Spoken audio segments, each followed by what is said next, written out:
Everyone, thank you for joining us. Let's get started. We're going to do the white paper that I sent a shot into the Discord server. Okay, here we go. So, here. Loving kindness meta. This is what should be done by one who is skilled in goodness and who knows the path of peace. Let them be able and upright, straightforward and gentle in speech, humble and not conceited, content and easily satisfied, unburdened with duties and frugal in their ways, peaceful and calm and wise and skillful, not proud and demanding in nature. Let them not do the slightest thing that the wise would later reprove, wishing in gladness and in safety may all beings be at ease. Whatever living beings there may be, whether they are weak or strong, omitting none. The great or the mighty, the medium, the short, small, the seen and the unseen, those living near and far away, those born and to be born, may all beings be at ease. Let none deceive another or despise any being in any state. Let none through anger or ill will wish harm upon another. Even as a mother protects with her life her child, her only child, so with a boundless heart should one cherish all living beings. Radiating kindness over the entire world, spreading upwards to the skies and downwards to the depths. Outward and unbounded, freed from hatred and ill will. Whether standing or walking, seated or lying down, free from drowsiness, one should sustain this recollection. This is said to be the sublime abiding. By not holding to fixed views, the pure-hearted one, having clarity of vision, being freed from all sense desires, is not born again into this world. Okay. Now, like I said, we're going to take refuge. I'll try the Tibetan. Let's see how this goes. Sangye chudang soke chognam la jangchu bardu daksi kyapsu chi daki jinso gepe sonam ki jola penjui sangye jupa sho. I say it in English again now. I go for refuge, the Buddha, the Dharma, the Sangha, until I achieve enlightenment. By the power of the goodness that I do in giving and the rest, may I reach Buddhahood for the sake of every living being. One more time. I go for refuge to the Buddha, the Dharma, and the Sangha, until I achieve enlightenment. By the power of the goodness that I do in giving and the rest, may I reach Buddhahood for the sake of every living being. Okay. Now we generate bodhicitta. So this part is important. This part here, when you generate bodhicitta, I want you to feel that open-minded, open-heartedness. It's very gentle. It's not too flamboyant. Relaxed, loving, relaxed happiness. Happiness for all beings. Wishing all beings well. Very simple. You're seeing someone on the street. You're seeing someone go by in a car or see someone suffering. You see an ant crawling. You see a spider here, a lizard there. Feel genuinely this statement. I wish you well. I wish you happiness. Have that wish. Have it be grounded. Let it flourish. Bodhicitta is precious. May it arise in whom it has not arisen. Once arisen, may it ever grow and flourish. Jangchu Semni Rinpoche. Maki Panam Kigyo Chik. Kitpa Nampa Mepadang. Gongne Gongdu Pedwa Cho. Okay. All right. Refuge Bodhicitta. two most important parts here, right? When you're starting in the practice, always make sure you're doing that. And it's very important. Don't just say it as a prayer, like I said, right? You want to be able to get to that point where every time you repeat it, you're feeling it. You feel that, because that's what's important. That's what's setting the stage for what you're about to practice. Okay, okay. All right, like I said, we're gonna get into and hopefully finish up the text. Let me pull that up right now.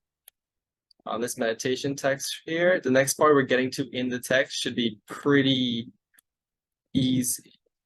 Let's see, the play of thoughts. There we go.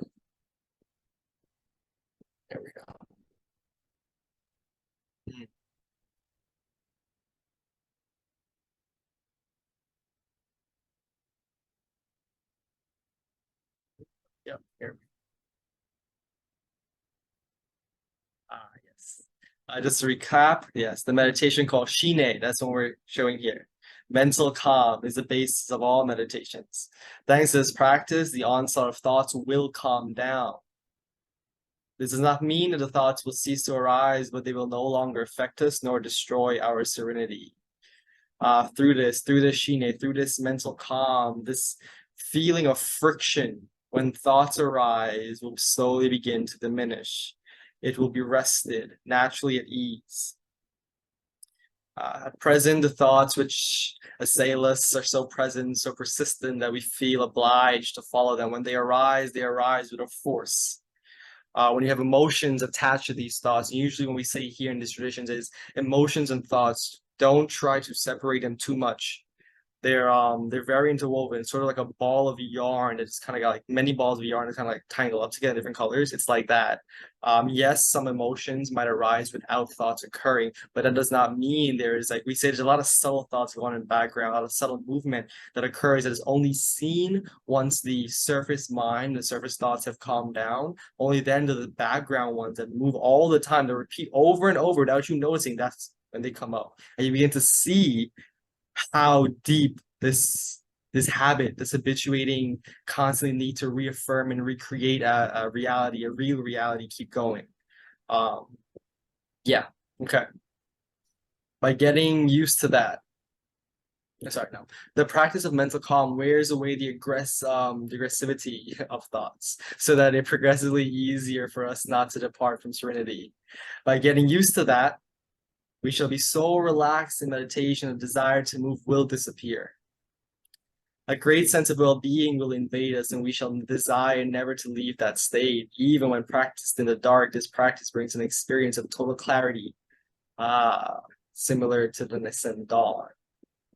Yes. This practice, Shina, is very important. Even though it's so simple, the instructions are so simple. Once again, you find the object, you rest on the object. You rest single-pointedly with single-pointed focus upon the object. Eventually, the thoughts and perceptions of this is and that's will calm down.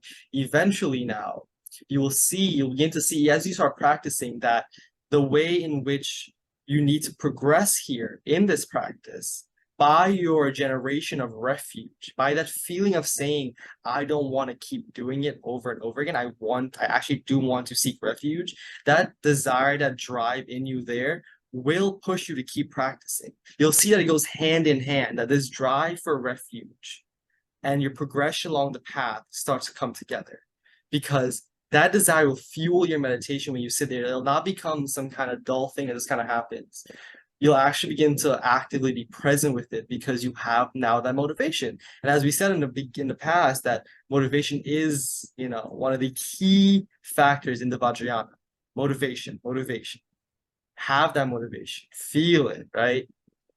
Okay. If we practice meditation, these three experiences, bliss, clarity, and the state of mind without thoughts, will not fail to arise at some point. When these arise, they're like signposts. You're doing something right. That's nice. Good job. You're doing the thing you set out to do.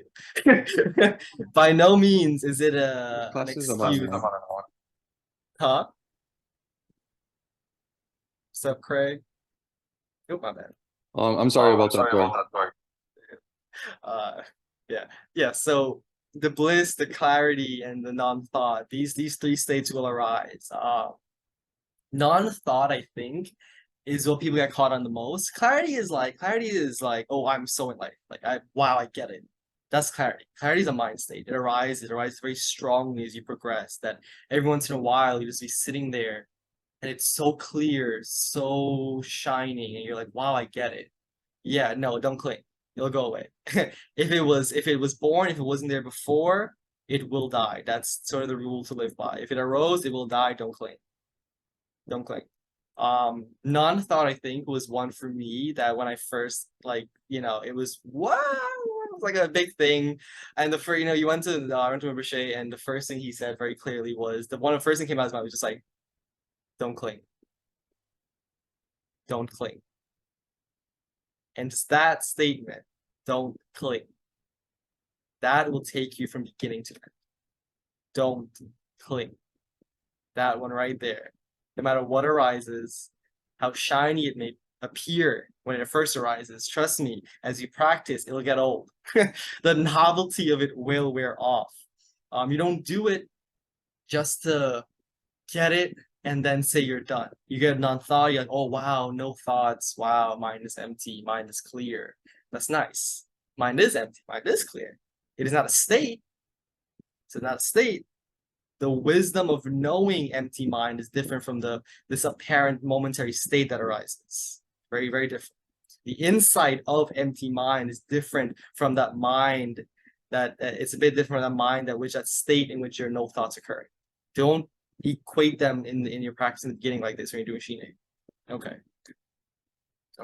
And within that calm state of no thought, though, if you do not cling, if you leave that as it is, it creates a sense of spaciousness and relaxation. And within that spaciousness and relaxation, insights bloom. That's what we're looking at here. Within that calm state, free of clinging to this and that theory, naturally insights will dawn from your experience from resting in that continuously in Shine. Okay. If that does not occur, it means that either we are not practicing correctly or we have not trained enough. It could be that we experience a somber, heavy feeling during this practice, as if our head were covered by a hood. This resembles a state of boredom in which there are no thoughts. Very different. Very dull state. Be careful. That's not what we're pointing at here. If it gets dull, splash some water in your face. Get up, blink, look outside, go back down. If the state emerges, we just shake ourselves, sit up, imbue our heart with great intensity, and look up rather than down. When the dullness is present, do not give in to the dullness. We have a lot of methods to get you past the dullness. One very important method is, again, devotion. If you can, visualize your teacher, your Lama, whoever it is above here. Visualize dripping from their mind, their throat, and their heart. Dripping is this shining silver moonlight liquid, and it's just shimmering and it's dropping into you and it's coming down.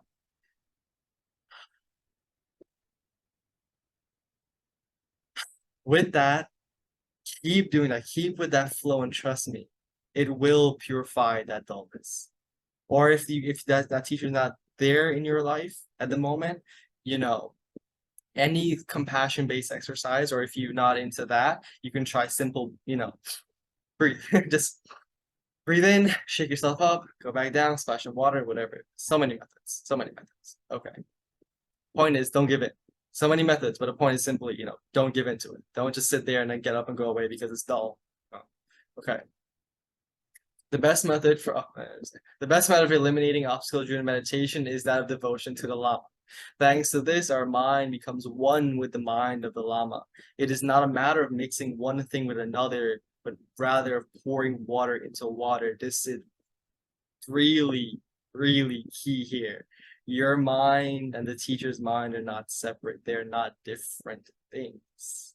Never have they been different. Your mind as it is, the Lama's as it is one and the same. All the qualities imbued in the Lama, in the teacher. You have that. Those qualities arise. All those amazing qualities arise from the teacher resting perfectly as they are in Buddha nature, in their own true nature. their unchanging essence nature. You have that same essence nature. It's not a different essence nature. It's one. It's one essence. Your mind, as it is. Okay.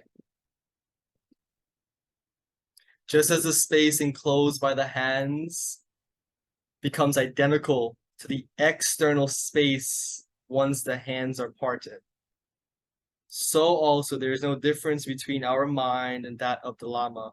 I'll make a point about emptiness here. Space is very important here. We say mind is empty like space.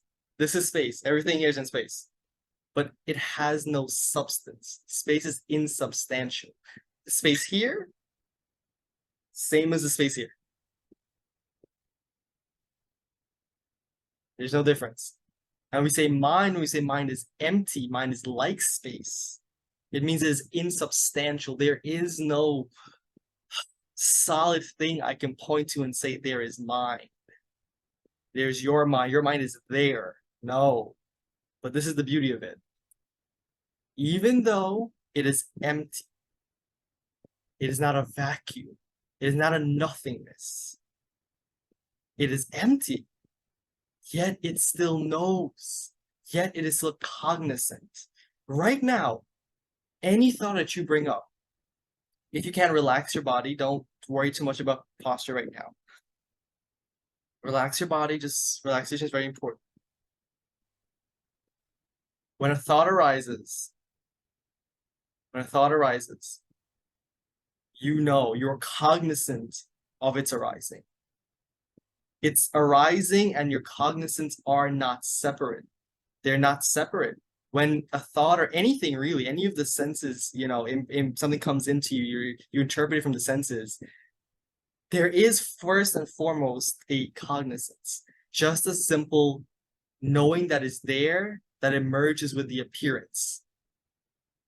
Okay, we'll leave it at that for now. His is not better. Ours is not impure. Such differences do not exist. This really is the secret of meditation. The meditation is simply this: the teacher, the mind of the teacher, in which some beings might think and look at the Lama and say, "Oh no, he is just in some sacred samadhi far, far away. I can't touch." No, well, we're cutting through that right now. We're saying, no, the mind of the teacher and your mind, the essences are not two essences.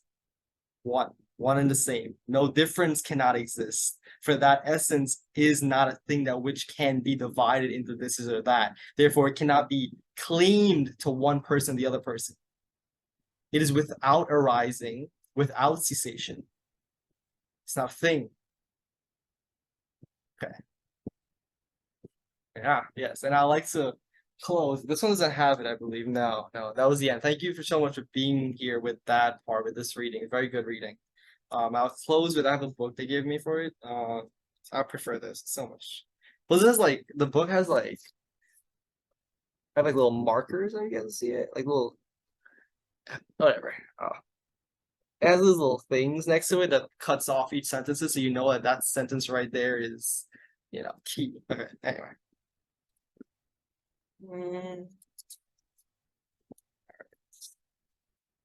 Okay. I read this this prayer at the end here, they said. The innate nature is free from the distress of change. Its essence, primordial wisdom, pervades all beings and the world. By the seal of the indestructible Vajra, may all beings be secured in supreme bliss. Okay. Thank you for being with me with that reading. Let me see if I missed anything before we touch a little bit. I want to touch a little bit on emptiness by stating a fun example that helped me really get like intellectually start to spin my mind with this emptiness thing. Hold on, give me a second.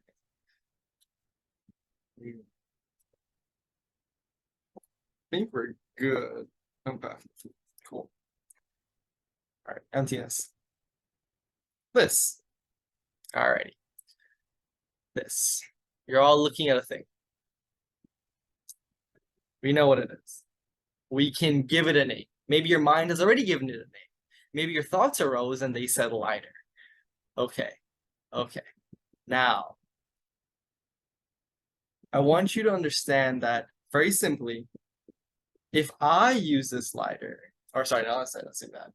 If a person who is, let's say, addicted to weed, and they're in their car and they just got a joint that they've been craving for, right? And they sit there with it, but they can't find this thing called lighter. All of a sudden, they can't find this thing called lighter.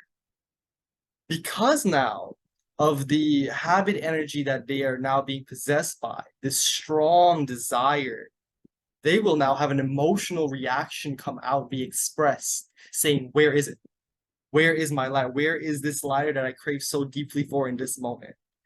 To them, in that moment, it is everything. To them, the lighter is everything. I've been there, trust me. To them, that lighter is everything in that moment.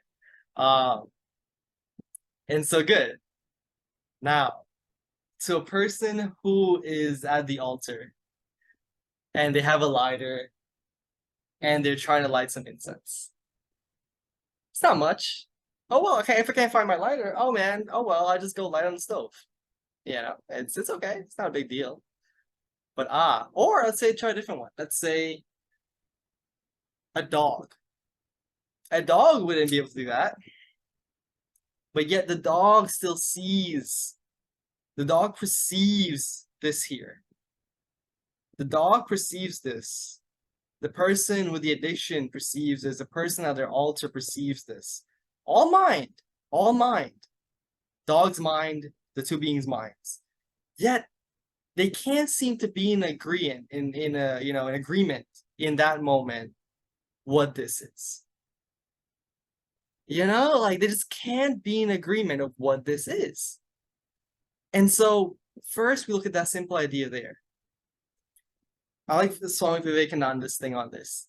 Everything you see, all phenomena you see, is a suggestion. And we leave it there. It is a mere suggestion. And so that's what we mean here, is that it lacks inherent existence.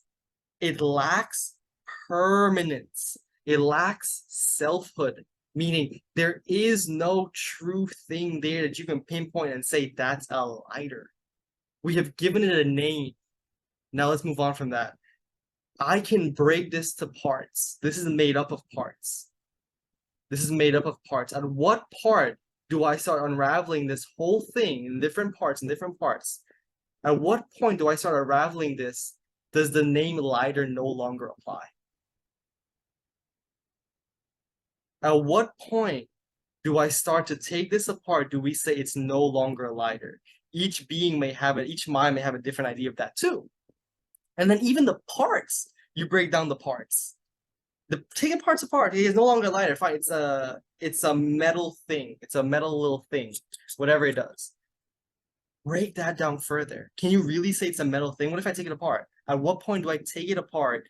You see this regression we do? The sum here we're pointing at here is that the names that we give, the point of this, the contemplation that you must do here is the names in which we give things. It's an aggregate. We are giving the name to an aggregate of things, a clump of things, and we've given it a name. We're saying that there is no true thing. There is no true lighter here. There's an aggregate of things in this moment made up here. The next moment I can destroy this and it will no longer be this. It's a different aggregate. But yet, here's what's important about this. Yet, beings perceiving with mind a thing, a name and form arises. A label arises based on that name and form that arises in mind and what they see in their visual consciousness. An interpretation arises. In this interpretation now, based on your karma, your individual karma, you begin to relate to this interpretation, this visual stimuli that you have. And in that second, that split moment, an emotion might react, more thoughts might happen, and action is done. That is the fundamental ignorance. The fundamental ignorance, or what we say, in Lama Lena points this out really well. She says, the In Buddhism, there is no original sin in the way that, like outward Christianity has it.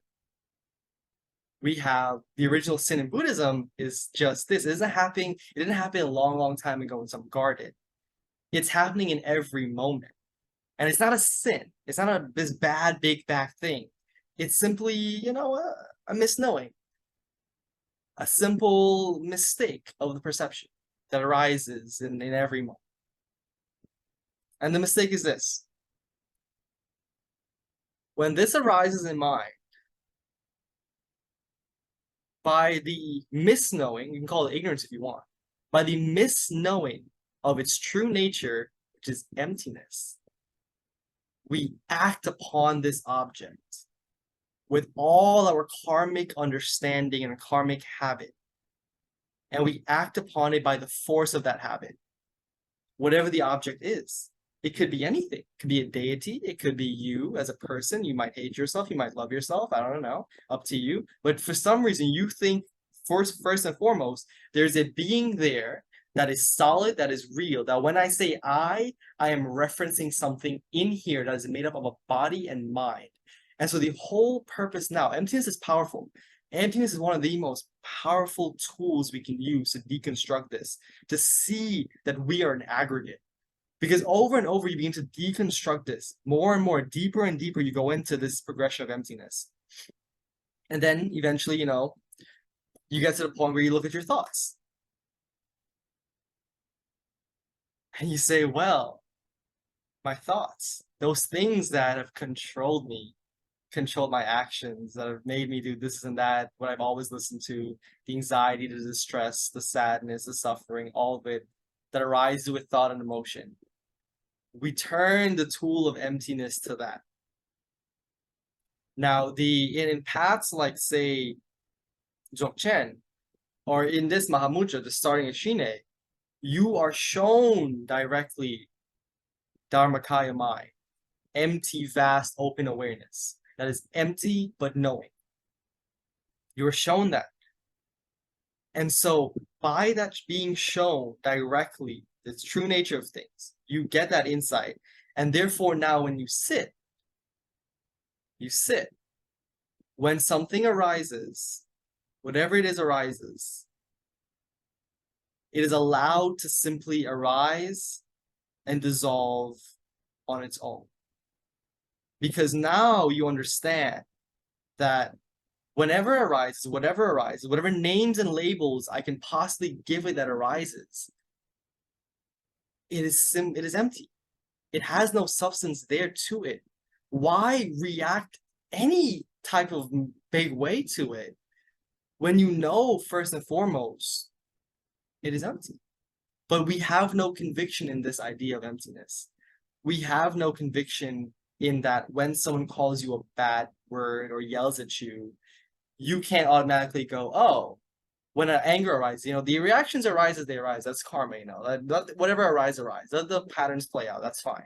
Let your anger arise. Someone called you a bad name. You have anxiety. You go in here and there and everywhere. That's your pattern. That's your karma that's being played out. Let it arise. What we're saying is, upon its arising, can it be freed? Or is it allowed to be freed into itself? Or is it clung at and perpetuated as a thing? If through training, through constant practice and whatever path you choose, you come to see that anything arises, you need not cling at it. Because this is where it starts. This is clinging.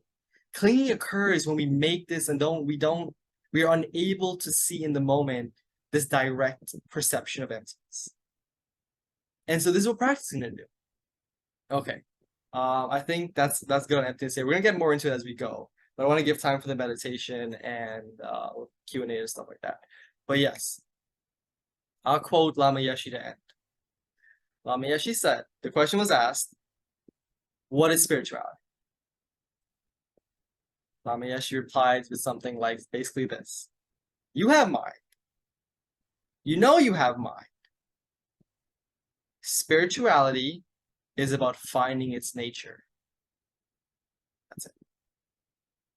That's spirituality. The practice you engage in I believe this firmly that whatever practice you begin to engage in, the reason why you need to want to do that practice is because the point of the practice is that you exhaust your constant need to try.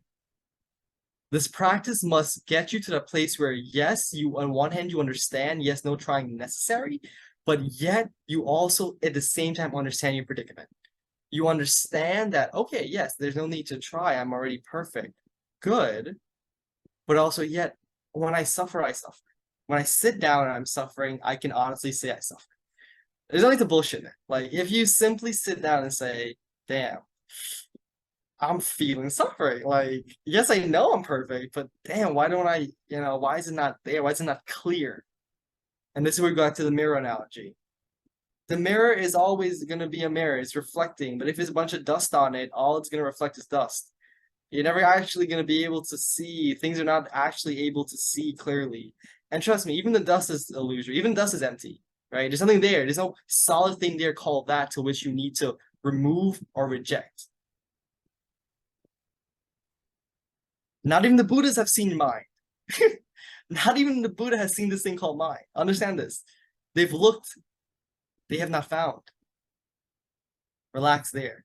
For those of you who do this, where you ask, who am I, and you look for mind, you cannot find mind, pause. When you can't find, relax into that not finding.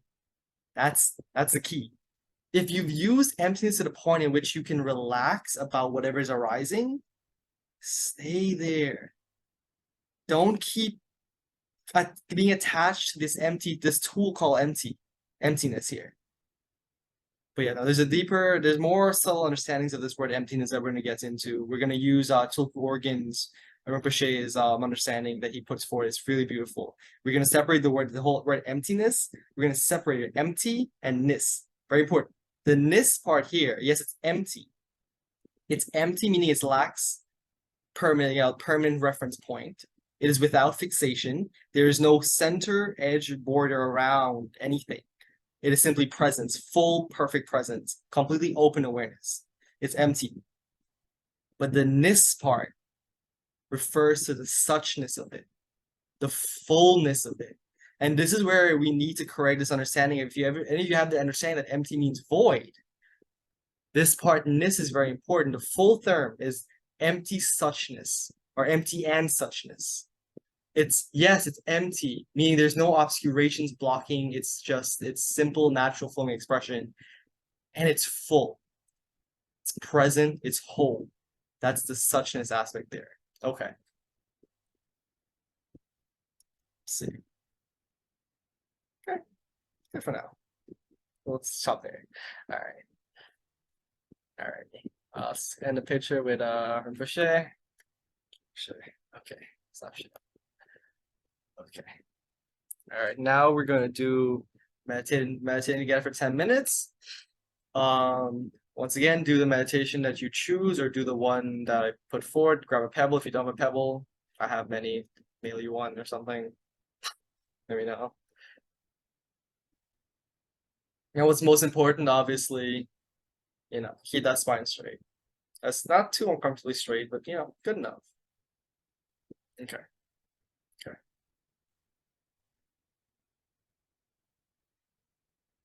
Begin. I invoke the blessings of the teachers, the ones thus gone. May they guide us. May they illuminate our minds. May they keep protecting us in this vast ocean of samsara.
I'll say one last thing before we dedicate the merit of this. Shunyata, emptiness, bodhicitta. Think of them like on a spectrum. One here and one there. Okay. Bodhicitta, this need, this open-heartedness, this recognition of the interconnectivity of life, of you and life, inseparable. This loving compassion that arises from noticing that. Or in other words, you can say the love that God bestows upon all of us equally. Bodhicitta, the recognition of this. If you lean too far into this, remember, this too is a tool. They're both tools. They're both words, concepts that we have as tools, right? They're both also empty. But now, while they're here as tools to help us, bodhicitta, relative bodhicitta, the helping of a being, wholeheartedly, selflessly helping of a being.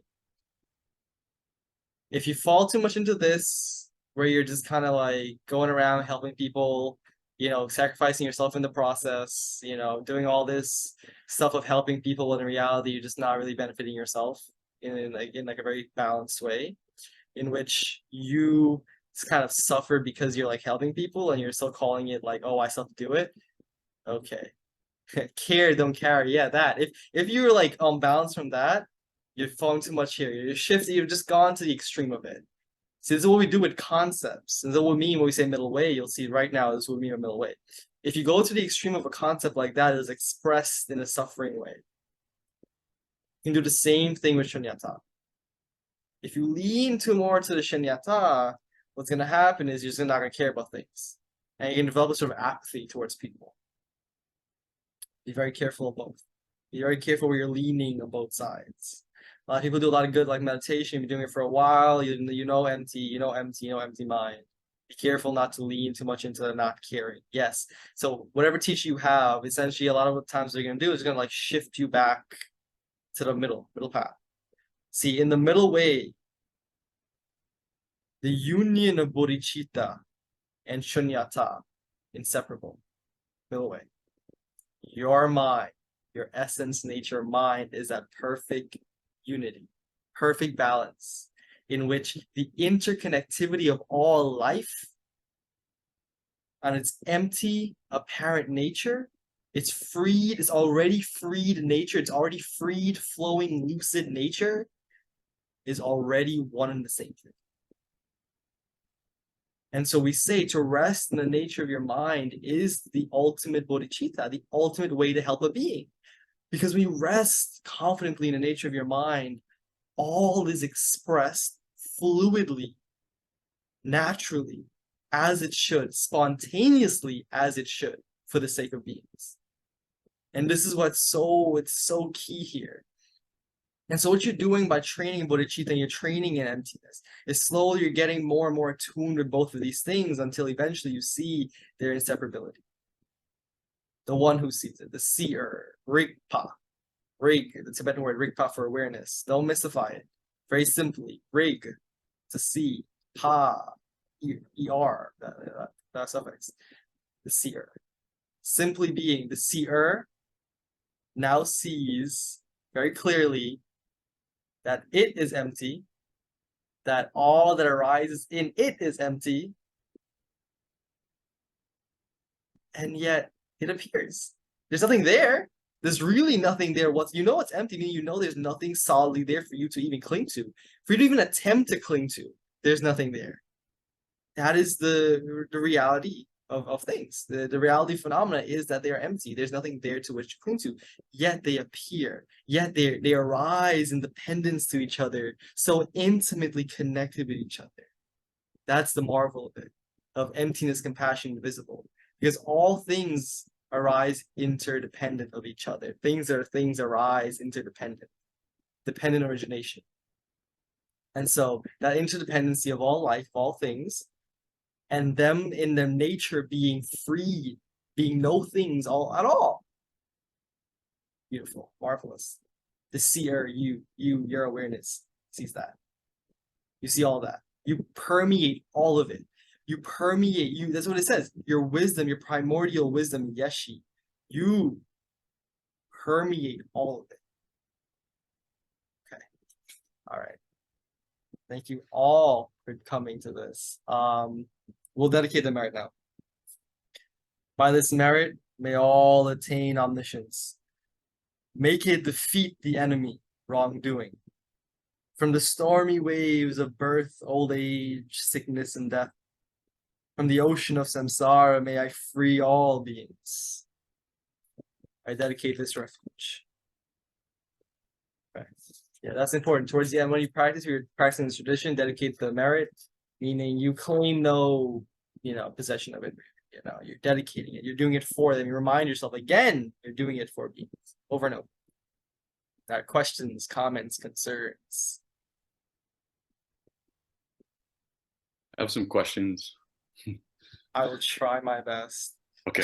So first of all, thank you for your class today and all the other classes. Like tremendous, man. Thank you so much. The first question that I have is kind of it's technical, but you don't have to be in depth with it. But okay. I just wanted to get a check or your read on Nargajuna. So I've been kind of reading his Tetralemma stuff.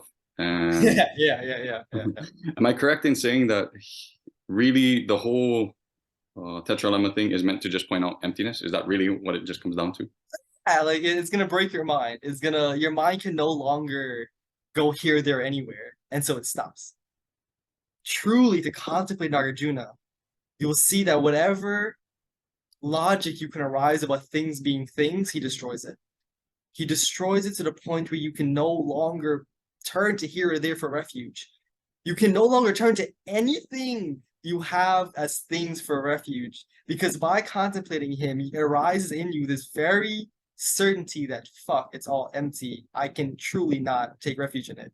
Like I can't take any refuge in it. Any refuge I take in it is temporary at best. It's temporary at best. And so you shut that down. You stop seeking refuge in worldly things. That emptiness will cut through your attachment. Attachment while living, it will cut through. Because you can still interact with things, but mind no longer now has a reason to be so clingy at things. Yeah. Okay, and then I had another follow-up question. So in contemplating Nargajuna, yeah, like it's brutal, man. Yeah. Because it comes at all your attachments. It comes at everything. Your partner is empty. Your job is empty. Everything you love, empty. But also because of emptiness, this is the flip side. Because of emptiness, can you love a person? Understand this. Because of emptiness, can you love a person even through their changing behavior, changing personalities over the years? If things were not empty, if things were permanent in any way, they will not be capable of that change, of changing. And so the person that person was 15 years ago is still the person now. The same issues they had then, they still have now. And you find it hard to love them, but because you as a being now can express that love through changing and understanding change and impermanence, and you're changing all the time, and because you accept that now because of knowing emptiness, wow, you know not to cling. If they're angry this day, or if they forgot to buy me flowers this day, it's no longer an issue. You no longer cling at shit like that. You're allowed to openly love them without that deep-rooted need to pigeonhole things. Mm-hmm. So I just want to also get your read on this. Like, is it fair? Because okay, so let's say I have a decent enough intellectual understanding of what Nargajuna is trying to point at, and let's say I wanted to put this into practice, not only in sitting meditation, but would it be fair to say that like a eyes open meditation would be to walk myself back to the emptiness of whatever is arising in that moment? So like if I'm looking at a chair or whatever, I can kind of just like sit and look at the chair and be like, there's no chair. But experientially realize that. Is that Yes. That's a very good one. There's a lot of different meditations, a lot of different techniques. I know Nish in his Thursday, the beginner Bhairava, they just finished going over some emptiness meditation techniques. They're very good. But that is like also a very good one where you simply, if you make it even simpler, if it is permanent, it should be able to stick where it arises. If it is truly a permanent thing, you should be able to stick where it arises. So this thing called chair, okay. So this thought called chair, let's call it that way. This thought called chair, okay. Bring it to your mind right now. Bring the word chair to mind. Hold it. Don't repeat it. Do not repeat the thought chair. Hold it. Take your cam. Hold the thought. If it's permanent, you should be able to be able to put your coffee cup on it. Yeah. This is a good one. They say, we in the West, we prioritize intellectualization and theories and philosophies, yet you can't even sit on it. You can't take a philosophy and sit on it. Like, you can't put shit on it. It's just, we hold it so dearly. We hold it so close to us. The idea is who we are, what other people are, what things are. We hold it deeply to us. Yet, when Nargajuna comes for you, you can't really.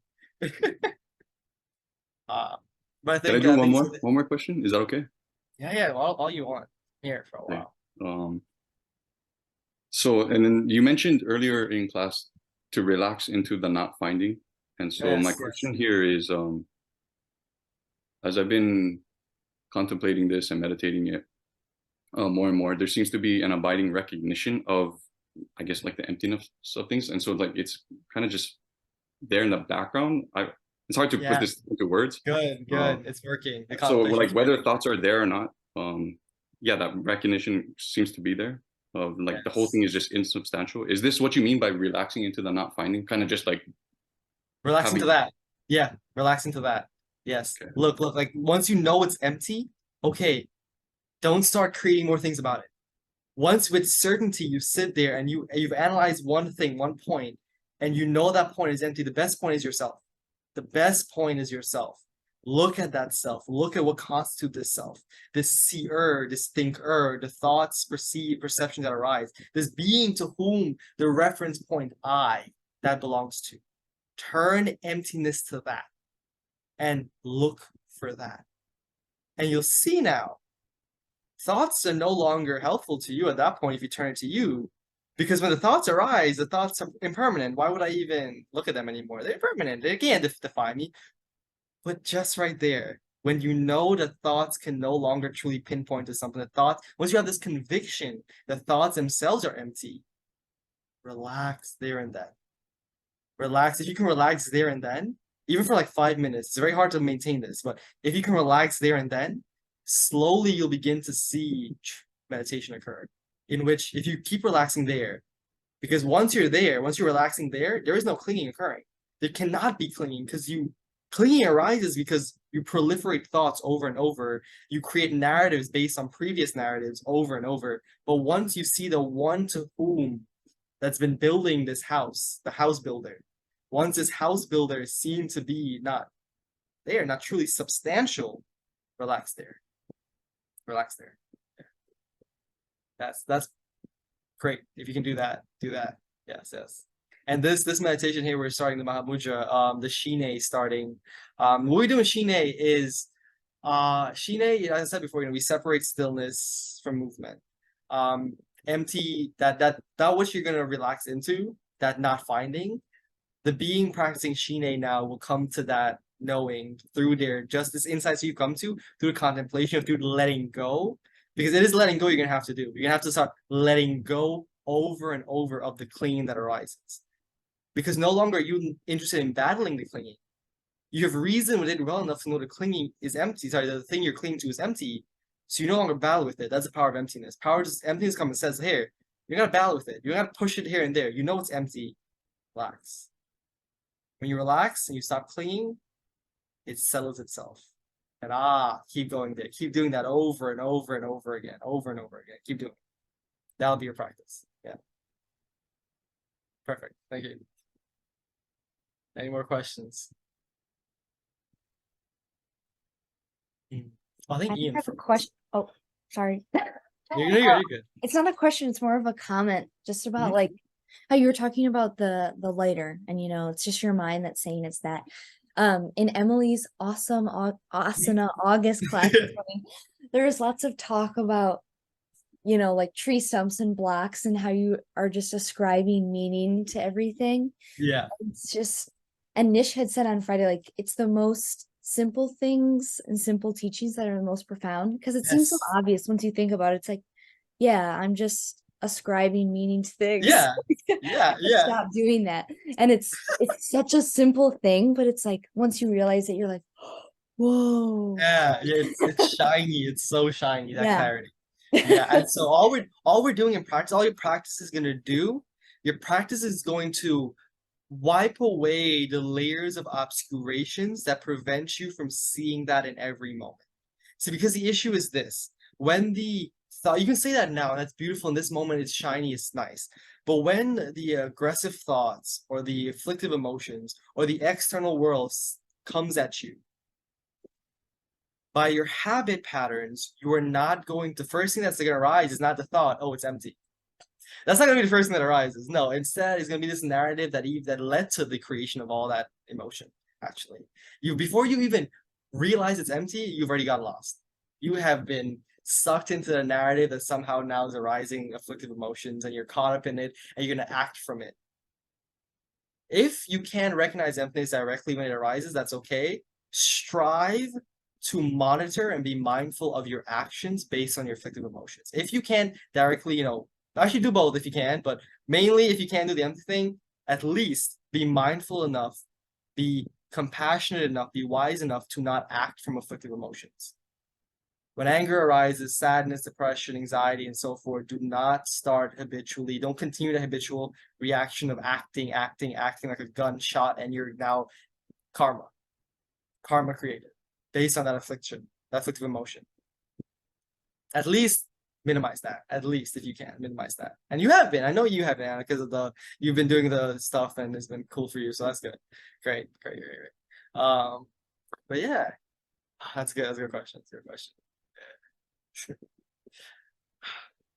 Yeah, I think we lost Ian. Ian's like vibrating on the screen. I know. Let's see that. Ian, you there? Yeah, I'm here. I don't know if you can hear me all right. Yeah, you're better now. Yeah. Yeah. You have anything, bud? Because I know like you're good. Awesome. I don't have any questions coming to mind on the moment now. Perfect. Good. Okay. Alrighty. All right. Since there are questions, is there anything I would like to add before we close off? Yes, I like to end with this. From Bob Thurman, it's an Nargajuna one, by the way. Nargajuna said, Shunyata Karuna Garba. Shunyata Karuna Garba. Bob Thurman translate this. I love his translation of it. Emptiness, the womb of compassion. Feel that. Emptiness, the womb of compassion. Instantly with this, you can eradicate any nihilism. Any falling into nihilism about this word emptiness, eradicate it. Because emptiness is the true. Once you begin to deconstruct the solidity and fixation of things as things, you open yourself up more to the grand, already present interconnectivity of things. That is so much sweeter. In that, there's true compassion. Because you can notice, it's not something, let's bring it like closer to home. When you're in an argument with your partner or a person, the best thing to do is not to yell at each other from anger, right? We all know that. There's no sense like doing this screaming match at each other and you're like attacking each other out of anger. We know that. Instead, we let go. We stop fixating on that emotion. See, we don't know this you don't need no emptiness to do this, yet it still occurs. Yet to be more compassionate, I need to let go. You didn't know the theory behind it or anything of such things, but deep in your heart intuitively, okay, there's the issue. It's not me and that's not me versus my partner and then the issue. It's me and my partner and the issue is here. That togetherness and then the issue is here. Whereas you're kind of battling each other over the issue. You let go of whatever fixation and clinging you have to whatever little attachment you got going on that's causing all this anger. Let it go for a minute to have a clear conversation, and you'll be okay. That's like a starting point of actual healing and growth. Cool. Alrighty, that was great. It's a fun session, gang. I'll see y'all next week. What we're gonna be doing next week is we're gonna be hopefully getting into some Tulku Organ Rinpoche stuff, and he is a Vajrayana adept, great Dzogchen yogi. Can't talk good enough about him. Go research him if you want. Beautiful being. Good. All right. you. Take care all. Love you. Have a good week. Let me stop this recording. Actually, I can just leave. It's okay.